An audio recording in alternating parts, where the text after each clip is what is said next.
Hi hello నమస్తే, నేను Apparao Jabardasth artist. Please subscribe MR news ని సబ్స్క్రైబ్ చేయండి, లైక్ చేయండి, షేర్ చేయండి, కామెంట్ చేయండి. పక్కనే ఉన్న ఐకాన్ బెల్ టచ్ చేస్తే వారి అప్డేట్ న్యూస్ అంతా మీకు వస్తుంది. Good luck to MR news. This is Apparao Jabardasth.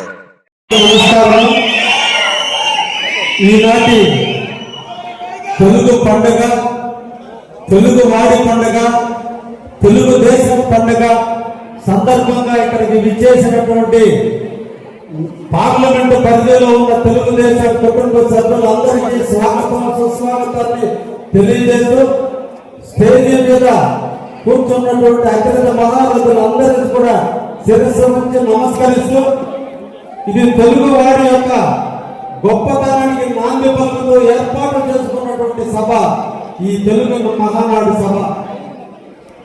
పేదవాడు పేదవాడుగా మిగిలిపోతున్నాడు, ధనవంతుడు ధనవంతుడిగా ఎదిగిపోతున్నాడు. పేదవాడికి ధనవంతులకి తారతమ్యాలు పెరిగిపోతున్నాయి. ధనవంతులు పేదవాడిని అణగదొక్కుతున్నారు. పేదవాడిని హక్కును చేర్చుకోవాలి. తెలుగు భాష కనుమరుగైపోతుంది.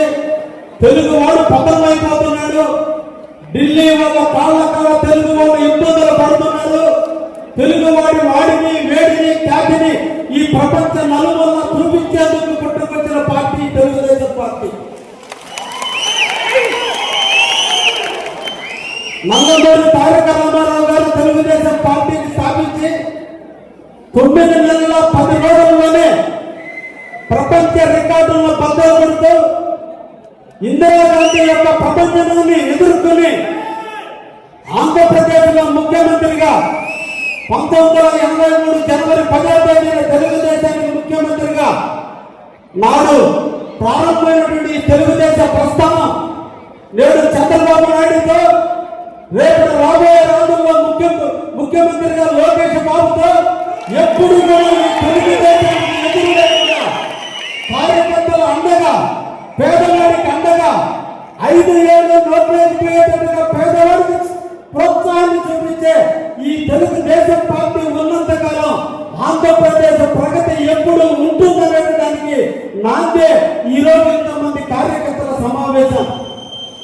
ఎక్కడో బృందావనంలో ఇంద్రుడు అమరావతిని నిర్మిస్తే ఈ చంద్రుడు ఈ రోజు అమరావతిని, ఆ అమరావతికి తలదండగా ఈ రోజు అమరావతిని ఏర్పాటు చేయబోతున్నారు.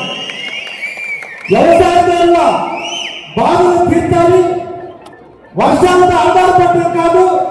ఈ ఆంధ్రప్రదేశ్ లో ప్రతి వ్యవసాయదారుడు, ప్రతి ప్రాంతం అభివృద్ధి చెందాలని ఈ రోజు పోలవరం ద్వారా అన్ని నదులను అనుసంధానం చేస్తూ ఈ రోజు మన అందరి జీవితాల్లో వెలుగు నింపుతున్న చంద్రబాబు నాయకత్వంలో ఈ రాష్ట్రం ఎప్పుడు వెలుగుతూనే ఉంటుందని కూడా తెలియజేస్తూ, ముఖ్యంగా మా కావలి నియోజకవర్గం ఒక మున్సిపాలిటీతో 4 మండలాలతో ఉన్నటువంటి మున్సిపాలిటీ ఈ ప్రాంతం ముఖ్యంగా చంద్రబాబు గారి కృషి వల్ల ఈరోజు మా కాపులు బాగా వెలుగుతుంది, బాగా అభివృద్ధి చెందుతుంది.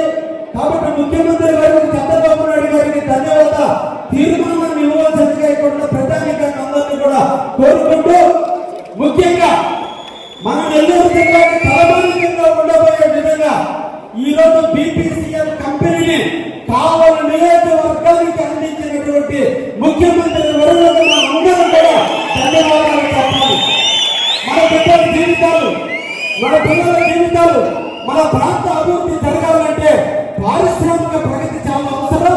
ఆ పారిశ్రామిక ప్రగతికి ఈ నెల్లూరు జిల్లాలో ఇప్పటికీ అభివృద్ధి చెందుతుంటే దానికి తోడుగా ఈ రోజున బీపీసీఎల్ కంపెనీ ద్వారా దాదాపు 1,00,000 కోట్ల రూపాయలు ఈ రోజున కావలి నియోజకవర్గానికి అందించినందుకు ముఖ్యమంత్రి గారికి మొదటి ధన్యవాదాలు తీర్మానంగా తెలియజేస్తూ, గత 5 సంవత్సరాల విధ్వంసమైన పరిస్థితుల్లో నాడు ముఖ్యమంత్రిగా చంద్రబాబు నాయుడు భూమి పూజ చేస్తే, విమానాశ్రయానికి భూమి పూజ చేస్తే గత 5 సంవత్సరాల విధ్వంసంలో ఆ భూములనే గ్రాములు అమ్ముకున్నటువంటి వైద్యాన్ని ఈ రోజు మళ్ళా కాలరాస్తూ మళ్ళా ఈ రోజున విమానాశ్రయాన్ని దామారానికి అందించినటువంటి ముఖ్యమంత్రి గారికి తీర్మానాన్ని అందిస్తూ, అదేవిధంగా ఈ రోజున పోలవరం, అమరావతి అన్ని కూడా ఆంధ్రప్రదేశ్ ఇస్తున్నందుకు ముఖ్యమంత్రి గారికి, అదేవిధంగా లోకేష్ బాబు గారికి మా అందరం కూడా ధన్యవాదాలు తెలియజేయాలని